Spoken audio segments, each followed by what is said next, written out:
Thank you for tuning into our podcast, Canal Days, What Life Was Like in the Industrial Connecticut River Valley of Massachusetts. I am your host, Carrie, and joining us today is Holyoke's very own local historian and creator of the historical tours of Greater Holyoke, Robert Comu. He personally offers and leads public and private tours as well as presentations of historical sites throughout communities in Massachusetts. The communities he has chosen to focus on this year are Holyoke, Chicopee, South Hadley, and East Hampton, and also Granby and Amherst as well.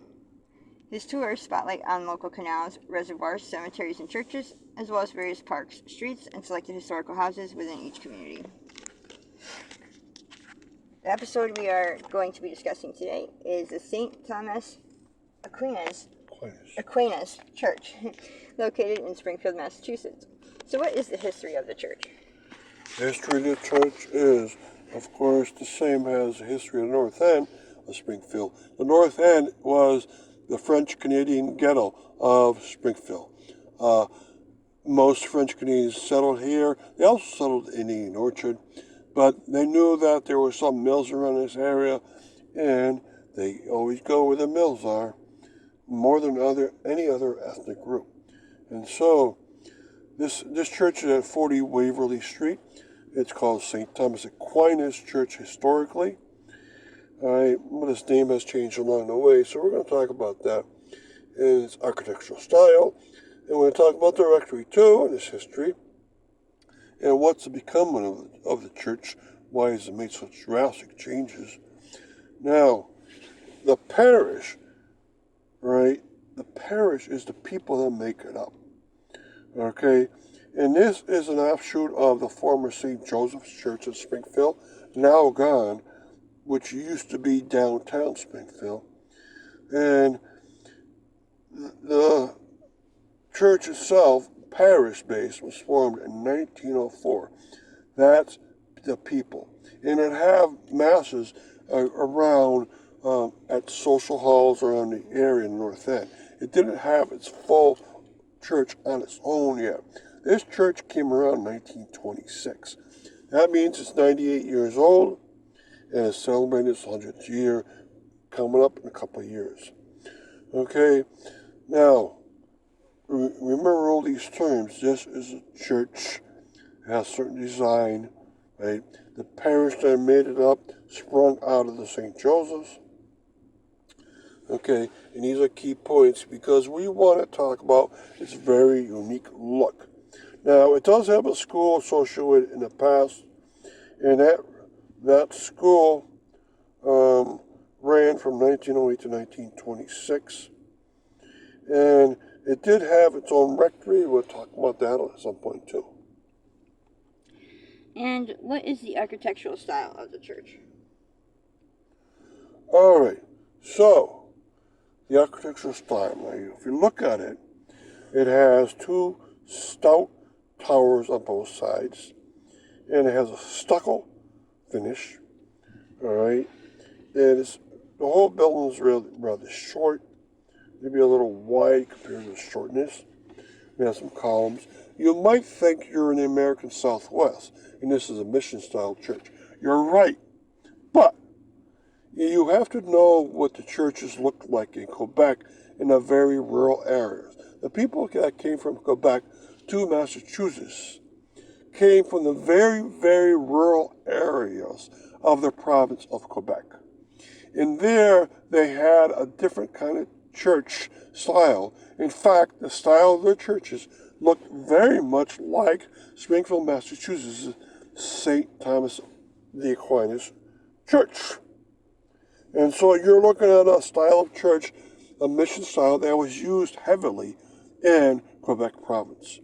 And so down here, you have the style, and people might mistake it with a mission style church from Arizona or New Mexico or California. But it's actually a mission style church from Quebec. And most people would not understand that difference. And really quick, before we continue with the rest of our interview, just to fill our listeners in, if you want to find out more information or sign up for any of his various tours, you can check out his website at holyokecanaltour.org.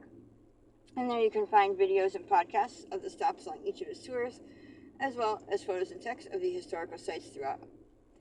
And for other inquiries or private tours, you can email him directly at bobcat4214B@yahoo.com. And his tours make for fun, educational, outdoor activities for families and group parties. So getting back to our interview, what is the history of the rectory? Yes, the history of the rectory. Well, first of all, you got to find that rectory. The St. Thomas Aquinas rectory is on the street parallel to this one behind it. The rectory is at 17 Harriet Street. Okay, the building that's in is from the year 1898. It's a colonial revival style. Now, believe it or not, it's there at 17 Harriet Street, but did not start its life in 1898 at that location, because 16 years after it was built, it was raised from its foundation and brought to Harriet Street. So in 1914, it was brought here. Where was it before? It was at 347 North Main Street in Springfield.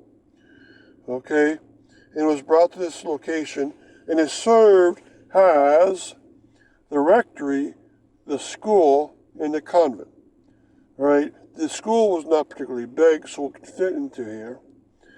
All right, when the home was made in 1898, the home was made for a family at last name of Johnson.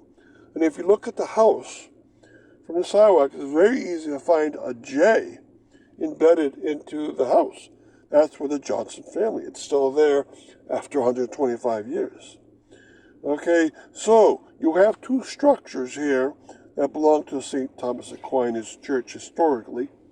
And that's important because if you do a full tour of this area, very historic area, these are the key elements, these two very important religious structures.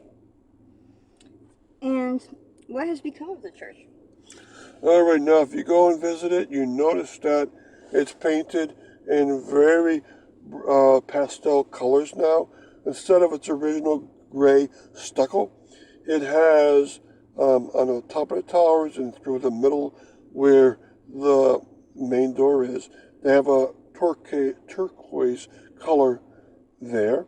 And then if you look along the columns on the side of the building, the edge of the front, the columns have been painted in a very pastel looking yellow. So why are they doing that? Well, my theory is for a couple of reasons. That not only do they have a Mass in English, but they also have Mass in Spanish. And this is a neighborhood that has now a lot of Spanish speakers. And so by doing this colorful church, they've made it look like a lot of churches do in the American Southwest. And I believe a few churches are like this in other countries if they're Spanish Catholic. All right, my way of looking at it, though, is this church is actually a mission church style based after Quebec, and they would never do this coloring. So, if the church is still there, still a Catholic church, the church itself is still called St. Thomas Aquinas Church, because in the Catholic religion, the church name never changes. But now the parish name, the people that make it up, have changed. It's now called the Blessed Sacrament Church in Springfield because it combined two churches together. And thank you, Robert, for educating us on your tours and historical topics of expertise. And we want to thank our listeners for tuning in. And you can check out a large selection of our other podcasts on his website as well as on SoundCloud.com. And be sure to stay up to date with new podcasts and videos posted daily. Thank you for joining us.